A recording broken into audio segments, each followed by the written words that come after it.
할렐루야. 네.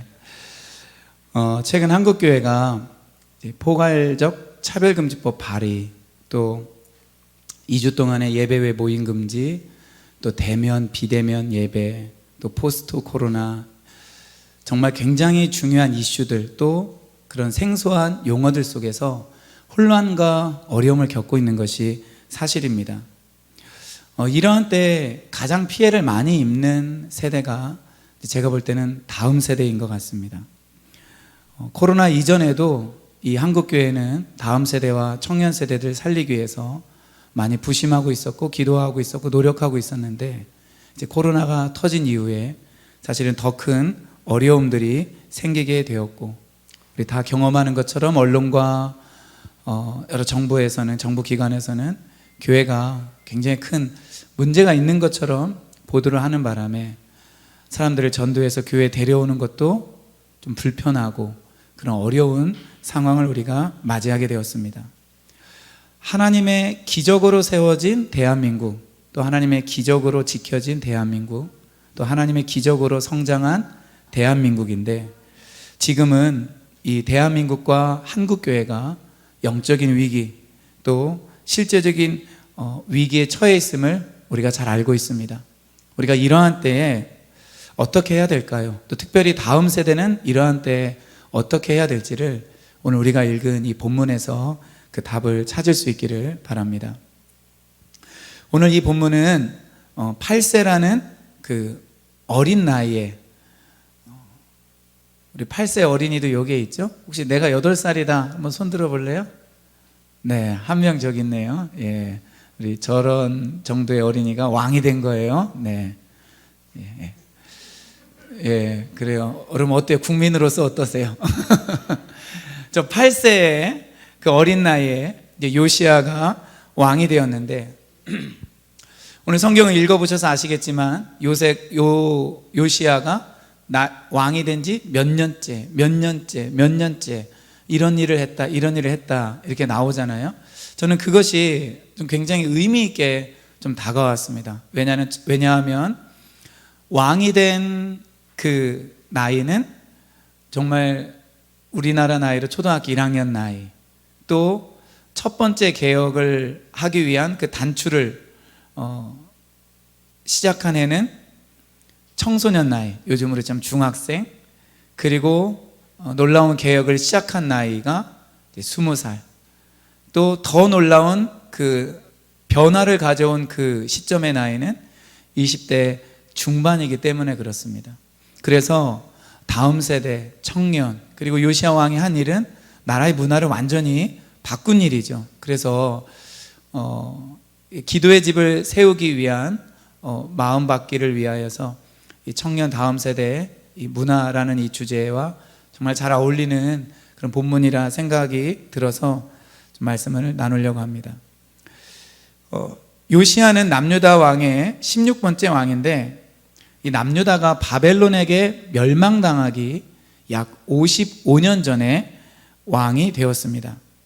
그의 할아버지는 우리가 잘 알고 있는 것처럼 이방 나라의 왕들보다 더 악을 행하여서 우상을 섬기고 아세라, 바알, 그리고 일월 성신, 이런 신들을 섬겼을 뿐만 아니라 심지어 성전 안에 그런 제단들을 만들었고, 그의 아들을 흰놈의 골짜기에 번제로 불을 지나가게 하는, 통과하게 하는 그런 제물을 드렸고, 점술, 사술, 요술, 신접한 자, 박수무당을 신임하여서 하나님의 진노를 가져온 므낫세 왕이었습니다.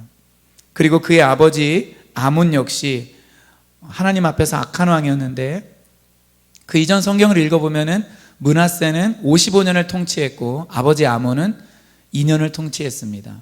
그러니까 57년 동안 나라가 황폐해질 정도로 황폐해졌는데, 이 아버지가 짧은 기간이긴 하지만 악을 행하자 그의 신하들이 반역을 일으켜서 아버지를 죽였습니다. 그리고 백성들은 반역을 일으킨 그 신하들을 죽이고 어린 요시야를 왕의 자리에 앉히게 되었습니다. 그러니까 요시야가 왕이 되었을 때 나라는 정말 나라꼴이 많이 아니었습니다. 영적으로 하나님을 완전히 떠난 상황과 마찬가지였고, 그리고 실제적으로 이 왕궁에 이 배신과 죽음이 있었기 때문에 아마 요시야가 맞이한 그 상황은 절대로 좋은 상황이 아니었을 것입니다. 그리고 앞서 우리가 계속 나누고 있는 것처럼 요시야는 나이가 8살이었습니다. 아버지가 살해당한 그 상황을 그대로 이어받았기 때문에 아마 그는 외로웠을 수도 있고 어려웠을 수도 있고, 또 자기 자신도, 우리 조선시대만 해도 그렇죠, 자기 자신도 다른 사람에 의해 살해당하는 것은 아닐까 하는 그런 염려와 두려움도 있었을 것입니다. 이러한 요시야, 다음 세대인 요시야가 어떻게 했을까요? 우리 첫째, 이 요시야는 왕이 된 지 8년째 되는 해에 그의 나이 16세, 즉 청소년 요시야가 하나님을 찾았다라고 오늘 성경은 기록을 하고 있습니다. 왕이 된 그 8세 때 아마 왕권이 굉장히 약했을 것이고, 그리고 여러 가지 불안하여서 자기 스스로 무엇인가를 결정할 수 있는 상황이 아니었을 것입니다. 그래서 이 8년 동안 행적이 성경에 기록이 되어 있지는 않지만 아마 이 8년 동안 요시야는 어리지만 자기 자리를 조금씩 굳건하게 하고, 그리고 본인이 왕이라는 것을, 그리고 본인이 왕의 자리에 있다라는 것을 사람들에게 보여주었을 것입니다. 그리고 드디어 요시야가 8년이 지났을 때 하나님을 찾았다라고 이야기를 합니다. 우린 이런 이야기를 들으면 궁금해요. 그럼 요시야 왕이 된 지 7년째 되는 해까지는 하나님을 찾지 않았나? 8년째 되는 해에 무슨 일이 있어서 갑자기 하나님을 찾았나? 그 당시 국제 정세를 보면은 북이스라엘을 멸망시켰던 그 아수르의 세력이 약해지고, 이제 신흥 강대국이라고 볼 수 있는 바벨론의 세력이 점차로 강해지는 그런 시기였다고 합니다. 그래서 이 요시야는 이제 10대 중반쯤 되었을 때, 내가 어떠한 정책과 국제 상황 속에서 어떠한 정책과 결정을 해야 되는가 아마 고민을 하기 시작했을 것입니다. 신하들의 조언도 있었을 것입니다. 그런데 요시야는 이때 하나님을 찾았다라고 합니다. 이 단어를 히브리어에서 찾아보면은 구하다, 물어보다, 이런 의미가 있습니다. 그리고 영적으로는 그 하나님께 도움을 구하고 의지한다라는 뜻이 담겨 있습니다. 그러니까 요시야는 왕이 된 지 8년째 되는 해에 나라의 여러 가지 일들, 결정해야 될 부분, 그리고 자기가 진짜로 의지해야 될 것이 다른 것이 아니라 바로 하나님이라는 것을 결정했던 것 같습니다. 여러 사람들이 자기에게 조언을 해줄 수 있고 또 자기를 도와줄 만한 사람들도 있었겠지만, 요시야는 나의 도움은 하나님이다. 그리고 내가 하나님께 물어보겠다. 그리고 내가 하나님 앞에 나아가겠다. 이러한 특별한 결심을 하였던 것 같습니다. 여러분, 우리 다음 세대 안에도, 그리고 우리의 자녀 세대에게도 이러한 결단이 일어나기를 바랍니다. 내가 하나님께 물어본다. 나의 도움은 하나님이다. 구체적인 건 나와 있지 않아요. 자기 인생의 방향에 큰 전환이 일어나는 거예요. 난 이제 하나님을 찾겠다. 나는 이제 하나님께 물어보겠다. 그분이 진짜 나의 도움이 될 수 있겠다라는 그 방향 전환이 일어나게 된 것입니다. 자녀를 키우는 입장으로서 저희 자녀에게도, 그리고 여기 계신 모든 분들, 다음 세대라면은 그 다음 세대에게, 그리고 혹시나 아직 내가 나이는 다음 세대를 훨씬 지난 세대이긴 하지만 이런 요시야 같은 방향 전환이 일어나지 않은 분이 계시다면 이런 놀라운 방향 전환이 일어나기를 주님의 이름으로 축원드립니다. 4년이 더 지나서 드디어 요시야가 청년이 되었습니다. 20살, 계산하기 따라서 19살이 될 수도 있는데 드디어 20살 요시야. 내 나이가 20살이다. 한번 손 들어보세요. 저기 한 명. 예. 제가 이러려고 저희 교회 성도들을 데려온 건 아닌데, 예, 잘 정신 차리셔야 돼요. 내 나이가 어때서? 자, 내 나이 20살. 자, 요시야가 20살이 되었는데 청년 요시야죠. 여러분, 무엇을 했냐면은 일단 할아버지에 의해서 전국에 만연한 산당을 제거하기 시작했습니다. 아세라 상을 없애고 바알 제단을 없앴습니다. 우상을 몰아내기 시작했는데 요시야가 하는 행동 중에 독특한 것이 두 가지가 있습니다. 하나는 뭐냐면은 우상을, 그러니까 나무로 만든 우상을 가루로 만들어 버렸어요. 그래서 그 가루를 어디다 뿌렸냐면은 우상을 섬기다가 죽은 사람들의 무덤에 뿌려버립니다. 이게 어떤 행동 같으세요? 저는 이렇게 말씀을 준비하는데 다가오더라고요. 너희들이 죽기나 했지만 이 우상의 저주를 다 받아라. 그리고 이런 우상의 영, 이것은 우상을 섬겼던 죽은 자들과 함께 이제 이 나라에서 사라져 버려라. 이런 더러운 행위는 이제 이 땅에서는 없을 것이다 라는 그런 상징적인 행동 같아요. 요시야가 이것을 보여줍니다.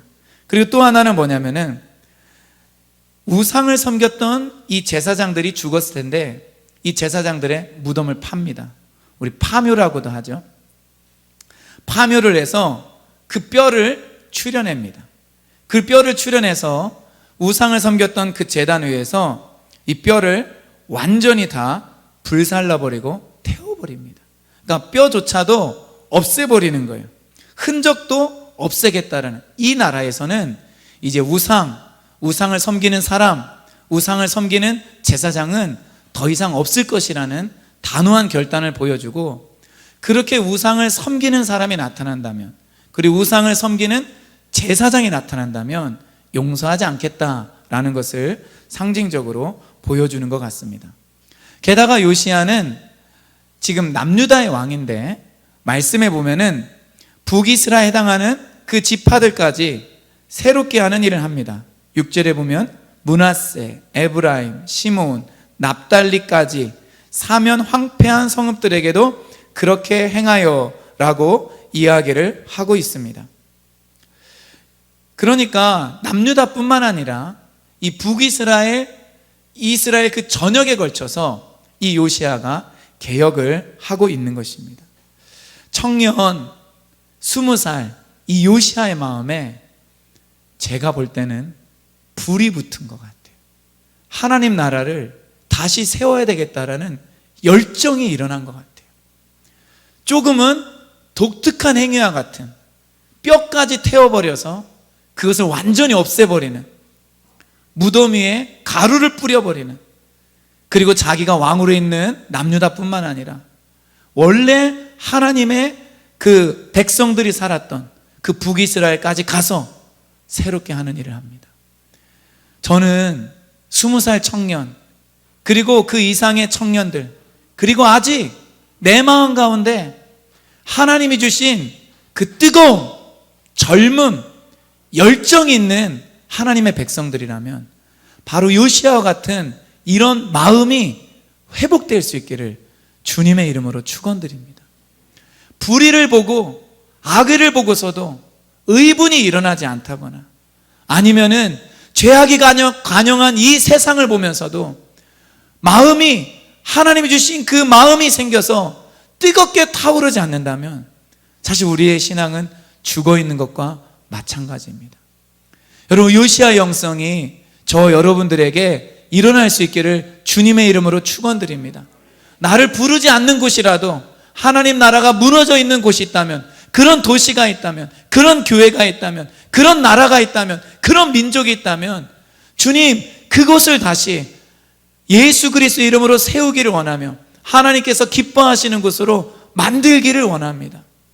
여러분, 요시야 같은 열정이 저 여러분들에게 일어나기를 원하며 우리 그런 마음으로 우리 옆에 있는 분에게 한번 그렇게 인사하면 좋겠습니다. 당신이 뜨거운 가슴을 갖기를 원합니다.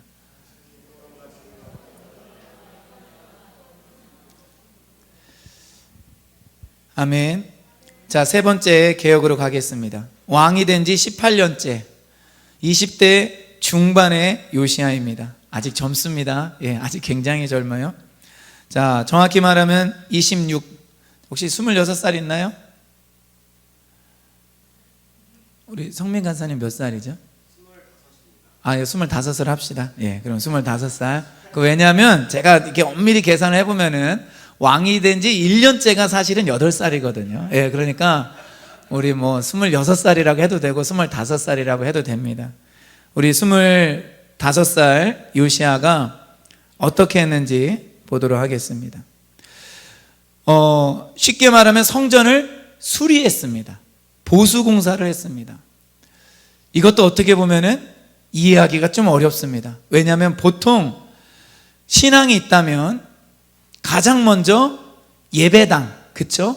이 예배를 먼저 신경 쓸 텐데 요시야는 그 전에 물론 그 땅과 전을 정결케 하기를 마치고 라는 구절은 있지만 실제적인 성전 수리, 보수는 왕이 된 지 시간이 조금 지났을 때 18년에 그 일을 행하게 됩니다. 그래서 이 요시야는 더러워지고 그리고 무너졌던 그 성전 안에 있는 여러 곳들을 보수합니다. 감독자를 세워서 나무와 돌을 새로 사들이고 고칩니다. 성전의 기능이 회복된다라는 것을 볼 수가 있습니다. 성전의 기능이 회복된다는 건 뭐냐면은 제사장의 역할과 위치에 있게 된다라는 것입니다. 성전의 기능이 회복된다라는 것은 제사, 즉 예배가 회복된다라는 것이고 그리고 그 안에는 당연히 기도가 들어있는 것입니다. 요시야가 성전을 보수하고 수리하면서 그 기능을 정상적으로 돌려놓는다라는 것은 오늘날 우리에게 예배와 기도가 다시 온전히 회복된다라는 것을 말해주고 있는 것입니다. 여러분, 다음 세대가 정말 회복하고 그리고 그 기능에 있어서 온전하게 해야 될 것이 무엇이냐? 그것은 예배와 기도입니다. 예배를 통해서 하나님을 만나고 경험할 뿐만 아니라 하나님 앞에 뜨거운 기도를 향연과 같이 올려드리는 기도를 청년 세대가 회복해야 됩니다. 청년 세대는 가슴이 뜨거운 열정이 있는, 그래서 움직이고 행동해야 될 뿐만 아니라 하나님 앞에 기도하고 예배하며 하나님의 얼굴을 구하는 그런 세대가 되어야 됩니다. 여러분, 이 요시야에게 이런 비전이 있었습니다. 우리에게는 그 어떤 것보다 예배와 기도에 대한 비전이 있어야 됩니다. 우리가 2주간은 특히 너무나 더 잔인했고 이 정부의 행정명령이 공정하지도 않다라는 것을 사실은 우리는 알고 있습니다. 왜 우리가 이런 답답함을 느끼냐면은 같이 모여서 드리는 이런 예배를 통하여서 진짜 하나님께서 역사하셔서 예수님을 못 믿는 사람, 안 믿는 사람들을 회개하고 고치시기를 우리가 바라기 때문이며 예수님을 믿는 우리를 하나님께서 다시금 새롭게 만나주셔서 잘못된 방향으로 나아가고 있다면 올곧은 방향으로 나아가게 하고 꿈이 없는 백성이라면 꿈을 갖게 하고 그리고 자신의 여러 가지 문제와 한계 때문에 하나님 앞에 바로 서 있지 못한다면 하나님이 그 사람을 회복시켜 주셔서 온전케 하기를 우리가 기대하기 때문에 그렇습니다. 그런데 이 열정이 연륜이 있는 성도님들, 신앙생활을 오래 한 기성세대, 우리 권사님, 장로님, 목회자 아니면 집사님들에게만 있는 것이 아니라 20대 중반에 그 정말 젊고 자유분방하게 살기를 원하고 자기가 가지고 있는 그 시간들을 보통은 자기 뜻대로 보내기를 원하는 그 젊은이들에게 이 예배에 대한 비전이 있어야 된다라는 것입니다. 그리고 하나님 앞에 기도하는 거죠. 나라의 회복을 위해서 교회가 정말로 하나님의 영광으로 충만해지기를 바라는 마음으로 기도하는 것이죠. 여러분, 이 일이 우리 한번 20대 한번 손들어 주실래요? 여기 있는 20대. 여러분 주위 한번 둘러보세요. 이게 적은 숫자가 아닙니다. 번쩍 한번 손들어 보세요. 한 분, 두 분, 세 분, 네 분, 다섯 분. 우리 간사님은 30대였나요? 아유, 예. 근데 20대 얼굴이니까 20대처럼 하셔야 돼요. 예. 이 일이 여기 있는 20대들에게 일어날 수 있기를 주님의 이름으로 축원드립니다. 근데 더 놀라운 일이 일어났어요. 성전을 수리하고 보수하는데 오늘 우리가 다 읽지는 않았지만 9절 이후를 읽다 보면은 무엇을 발견하냐? 율법책을 발견해요. 그리고 율법책을 제사장이 가져가서 요시야 왕 앞에서 읽어줄 때 요시야 왕이 그 전까지는 율법책을 아마 못 봤던 것 같아요. 율법책을 딱 듣는데 자기 백성이 너무나 하나님의 말씀에서 멀어진 것을 발견하게 되었습니다. 본인은 하나님을 찾기도 하고 우상을 제거하기도 하고 성전도 보수하고 수리하면서 예배와 그 기도의 기능을 다시 돌려놓았는데 말씀 앞에 비추어 보니까 구체적인 하나님의 법과 명령들이 나타나 있는 말씀 앞에 비추어 보니까 자기의 삶, 백성들의 삶, 그리고 국가가 하고 있는 일이 너무나 잘못되었다라는 것을 알게 되었습니다. 그래서 요시야가 그때부터 진짜 개혁을 하기 시작합니다. 그래서 가장 먼저 했던 것이 나오는데 바로 무엇이냐? 유월절을 지키는 것이었습니다. 저는 이 말씀을 읽으면서 이것이 마치 지나간 저의 어떤 신앙의 시간들과 그 패턴과 비슷하다라는 생각을 하게 되었습니다. 저도 이제 초등학교 저학년 때부터 교회를 다니기 시작했는데 교회를 다니기 시작했어요.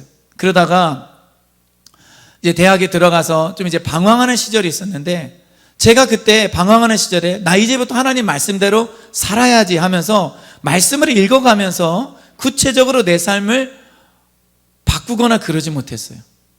제가 가장 먼저 했던 일은 나 이제 하나님께 돌아갈래, 그거였어요. 마치 왕이 된 지 8년째에 10대 중반의 요시야가 하나님을 찾았던 것처럼 나 이제 하나님 찾아야지, 나 내 이제 인생의 방향을 정해야지, 이런 일들이 일어났던 거예요. 그리고 요시야가 20살이 되었을 때 성전의 기능을 회복하기 위해서 이 요시야가 예배와 기도에 힘썼던 것처럼 저도 역시 그러한 일들이 일어났던 것 같습니다. 제 삶 가운데 예배 드리는 것을 너무나 기뻐하고 좋아해서 하나님을 더 찾고 그리고 기도했던 것 같아요. 근데 여전히 제 삶 가운데 목마름이 있었고 이 죄를 이기지 못하는 걸로 인한 고통이 있었어요. 정말 예배도 드리고 기도도 하지만 죄를 이기지 못하는 고통이 있었습니다. 반복되는 죄 앞에서는 수치심을 느꼈고 좌절도 너무나 많이 느꼈습니다. 제가 최근에 고등학교 2학년 남학생 둘과 좀 이야기를 하게 되었어요. 근데 그 학생들이 이제 남자끼리니까 구체적으로 이해할 표현은 하지 않았지만은 성에 관한 자기들의 그런 고민을 다루었어요. 요즘 휴대폰을 통해서 너무나 쉽사리 그런 좋지 않은 영상들을 보게 된다라는 거예요. 뭐 우리 다 알고 있죠. 그리고 그것을 보고 난 이후에 남자들이 하는 행동과 그리고 그걸로 인한 죄책감들, 그거를 이야기하더라고요. 근데 이들의 결론이 뭐냐? 저는 그런 결론을 내리기를 원치 않았는데 목사님, 이거는 정말 안 되는 거예요. 이거는 안 되는 거예요. 너무 당연하게 말하더라고요. 그래서 안 되긴 뭐 안 되냐고 막 이렇게 얘기를 하려고 하던 차에 자매가 들어왔어요. 그래서 대화를 멈추고 더 이상 그 이야기를 하지 못했습니다. 여러분, 그런 것들이 있을 수 있는 거예요. 근데 이 문제를 어떻게 해결하느냐? 하나님의 말씀입니다. 많은 그리스도인들이, 저도 그랬고 기도도 하고 예배도 드리지만 하나님의 말씀을 구체적으로 몰라요. 사실은 성경을 읽지 않고 연구하지 않고 말씀의 한 단어, 한 절, 한 단락이 의미하고 있는 그 뜻을 모르는 경우가 많이 있습니다. 그렇기 때문에 말씀은 능력이고 말씀은 우리 삶을 바꾸고 고칠 수 있는데 말씀을 구체적으로 실제적으로 모르다 보니까 열정을 갖고 기도는 하고 하나님 앞에 예배는 드려요. 그래서 그때는 뜨거움도 체험하고 은혜도 경험하고 다시 결심하게 되고 새 힘을 얻지만 구체적인 말씀의 능력이 없기 때문에 실제 생활에서는 무너지게 됩니다. 저도 그랬던 것 같아요. 그래서 우리가 이 요시야가 율법책을 발견하고 나서 그 이후로 6월절 그 절기를 지키면서 나라를 완전히 새롭게 한 것처럼 이 다음 세대 안에, 청년 세대 안에 문화를 실제적으로 바꾸고 삶을 실제적으로 바꾸기 위해서 필요한 건 뭐냐? 하나님의 말씀입니다. 그냥 하나님의 말씀이 아니라 하나님의 말씀을 아주 구체적으로 디테일하게 알고 이 말씀이 어떻게 적용될 때 우리가 삶에서 이길 수 있느냐, 그거를 발견해야 되는 것입니다. 특별히 이 요시야가 이 6월절 절기를 먼저 지킨 것이 저는 굉장히 의미가 있다고 생각해요. 이 6월절 절기는 어떤 절기냐면은 우리 잘 아는 것처럼 이스라엘 백성들이 애굽의 압제를 당하고 있을 때 하나님의 능력으로, 권능으로 그들이 애굽에서 나오게 되었잖아요. 마지막 재앙이 장자가 죽는 재앙이었는데 그 재앙을 통해서 나오게 되었습니다. 그래서 이 6월절 절기를 지킨다는 건 뭐냐? 이스라엘 백성은, 우리는 애굽의 압제 가운데서 고통당할 수밖에 없었는데 하나님의 능력으로, 그분의 사랑으로 조상들과 맺은 그 약속으로 인하여서 우리가 그 애굽의 압제에서 벗어나 젖과 꿀이 흐르는 가나안 땅에 오게 되었다. 이것을 기억하는 절기입니다. 신약에 보면 예수님께서 6월절 양이 되셨다라고 그래요. 그래서 우리가 늘 지키고 생각해야 되는 것은 무엇이냐? 죄 때문에 죽을 수밖에 없었지만 하나님의 은혜와 사랑으로, 그리고 예수님이 십자가에서 죽으신 값진 그 희생과 헌신으로 내가 자유를 얻었고 흑암의 권세에서 벗어나게 되었고 하나님의 자녀로 지금 내가 살고 있다. 이것을 우리가 잊지 말아야 된다는 거예요. 이게 정체성입니다. 이게 우리의 출발이에요. 이 출발이 분명하지 않으면 교만해집니다. 이 출발이 분명하지 않으면 죄와 싸우지 않습니다. 이 출발이 분명하지 않으면 십자가의 깊은 사랑을 알 수가 없는 것이에요. 그래서 6월절이 우리에게 필요한 것입니다. 저희 교회에서 하브루타 톡톡이라는 걸 해요. 이게 뭐냐면은 이 하브루타 톡톡의 이 구원편에 보면은 109절 성경 구절이 나오는데 한 절 아니면 두 절, 때로는 네 절을 가지고 이제 본문을 연구하듯이 이렇게 되어 있는데, 본문을 연구할 수 있도록 질문이 거기에 나와 있지만 저희 교회에서는 그 질문에 대한 답을 하지 않고 우리가 스스로 답을 만들어요. 아니, 질문을 만들어요. 그래서 저희 교회는 이제 적으니까, 숫자가 적으니까 그 모임에는 초등학생도 있고 중학생도 있고 우리 20살 청년도 있고 교회 집사님도 있고 저도 있어요. 그게 한 그룹이에요. 그래서 질문을 그 한 구절이나 두 구절에 대해서 질문을 각각 3개 이상씩 만들어요. 그 초등학생들도 합니다. 자기가 질문을 만들어요. 그 질문의 내용은 뭐냐? 궁금한 거 있으면 물어보고, 그리고 이 질문을 던지고 그 질문에 대한 답을 할 때 이 말씀의 의미를 깊이 이해하고 이 말씀의 진정한 뜻을 알 수 있겠다라는 것을 질문하는 거예요. 그리고 답하는 겁니다. 그러다 보니까 저도 그 시간에 모르는 것을 많이 생각하게 되고 다른 분들이 한 그 질문에 대한 답을 하면서 저도 굉장히 많이 배우게 됩니다. 그리고 그거를 외워요. 그 109절 중에서 파트 1이 죄에 대한 지적이에요. 그래서 성경에 나와 있는 그 죄에 대해서 인간이 얼마나 악한 죄인이며 어떤 것까지 죄인지를 보여주는 그런 구절들을 이렇게 담습니다. 그리고 그 죄인들이 당할 심판이 무엇인지를 외우는 거예요. 제가 한번 빠른 속도로 한번 해볼게요. 로마서 3장 23절, 모든 사람이 죄를 범하였으면 하나님의 영광에 이르지 못하더니. 전도서 7장 20절, 선을 행하고 전혀 죄를 범하지 아니하는 의인은 세상에 없다. 요한복음 16장 8절부터 9절, 그가 와서 성령이 와서 죄에 대하여 의에 대하여 심판에 대하여 세상을 책망하시리라. 죄에 대하여라 하면 그들이 나를 믿지 아니하며. 그러니까 죄가 뭐냐? 예수님 믿지 않는 게 죄라는 거예요. 야고보서 4장 17절 말씀, 그러므로 사람이 선을 행할 줄 알고도 행하지 아니하면 죄니라. 죄가 뭐죠? 선을 행할 줄 알고도 행하지 않는 게 죄예요. 요한일서 3장 4절 말씀, 죄를 짓는 자마다 불법을 행하나니 죄는 불법이라. 죄가 무엇이죠? 불법이래요. 즉 법을 깨뜨리는 것, 법을 지키지 않는 게 죄예요. 죄가 무엇이냐? 하나님의 법을 깨뜨리는 것, 말씀을 지키지 않고 순종하지 않는 것이 죄라는 것입니다. 인간의 마음이 얼마나 부패해요. 예레미야 17장 9절부터 10절에 보면은 만물보다 거짓되고 심히 부패한 것은 마음이라.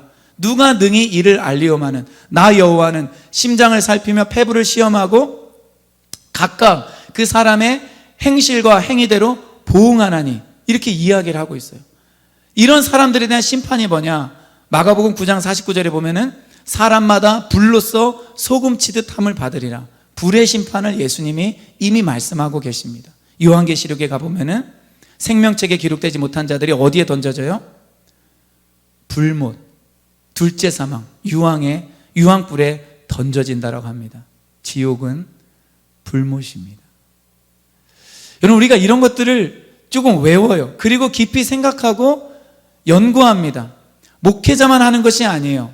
성경을 많이 연구한 사람만 하는 것이 아니에요. 어떤 특별한 리더만 하는 것이 아니에요. 하나님의 사람은, 하나님의 백성은, 예수님의 제자는 이렇듯이 성경을 연구하고 알고 묵상하고 암송하고 그것을 내 것으로 받아들이면서 늘 깨어 있어야 되는 자들인 줄 압니다. 마지막으로 요시야에 관한 교훈 하나만 더 생각해 보도록 하겠습니다. 저는 이 네 번째를 하나님 일 하다가 다음 세대에 놓치면 안 된다, 이런 작은 소제목으로 잡았습니다. 요시야에게 아들이 몇 명 있었는지 나오지는 않지만 분명한 것은 3명의 아들이 있었습니다. 이 요시야에 관한 기록을 계속 읽다 보면은 그 아들들에 관한 이야기가 나오는데, 요시야 이후에 4명의 왕이 약 22년 6개월 정도 다스린 다음에 남유다가 바벨론에게 완전히 멸망을 당합니다. 요시야 다음에 여호아하스라는 요시야의 아들이 다스렸어요. 그리고 나서 여호야김이라는 아들이 또 다스렸어요. 여호야김 다음에는 손자인 여호야긴이 다스렸습니다. 그리고 여호야긴 다음에는 말씀해 보면 여호야긴의 숙부라고 나와요. 즉 요시야의 아들입니다. 그러니까 요시야가 죽은 이후에 4명의 왕이 있었는데 그 중에 3명이 요시야의 아들인 거예요. 근데 성경은 요시야의 3명 아들을 모두 악한 자라고 평가하고 있습니다. 그들이 하나님을 떠났다라고 말합니다. 하나님의 말씀을 지키지 않았다라고 말합니다. 그리고 남유다가 멸망하는 그 시대에 누가 있었냐? 맨 마지막 왕이 누구의 아들이냐? 바로 요시야 왕의 아들이라는 거예요. 여러분, 이거는 참 아이러니합니다. 이 남유다 왕의 족보를 살펴보면은 악한 왕 밑에 악한 왕 다음에 그의 아들인 선한 왕이 나오고, 그 선한 왕 아들 밑에 악한 왕이 나오는 거예요. 이 자녀 교육을 어떻게 했길래 악한 왕 밑에 선한 왕이 나오기도 하고 또 선한 왕 다음에 악한 왕이 나오느냐? 우리는 다 알 수는 없습니다. 그러나 저는 그런 생각 해봤어요. 혹시 요시야가 나라를 개혁하고 말씀대로 살고 하나님의 뜻을 펼치는 가운데 다음 세대인 자기 자녀의 신앙교육을 혹시나 놓친 건 아닐까? 본인이 다음 세대로서 8세 왕이 되고 변환점들이 있었죠. 10대 중반, 20대 중반에 놀라운 일들을 했지만 정작 본인이 그 이후에 죽을 때까지, 40이 조금 안 됐을 때 죽는데 죽을 때까지 나라를 새롭게 하고 개혁하는데, 하나님 나라를 다시 흥왕하게 하는데 요시야는 또 다른 다음 세대들을 잃고 있는 거예요. 저는 저희 가정, 또 우리가 있는 이 교회, 이 한국교회, 이런 비극이 일어나지 않기를 저는 정말 소망하고 기도합니다. 먼저는 수직적 신앙계승 성공해야 돼요. 수직적 신앙계승은 우리의 자녀에게 우리의 신앙을 잘 전수해줘야 됩니다. 그리고 두 번째, 수평적 신앙계승. 우리의 자녀 중에는 교회 안에 있는 그 다음 세대도 해당이 될 거예요. 그리고 수평적 신앙계승, 이거는 전도를 말하는 것입니다.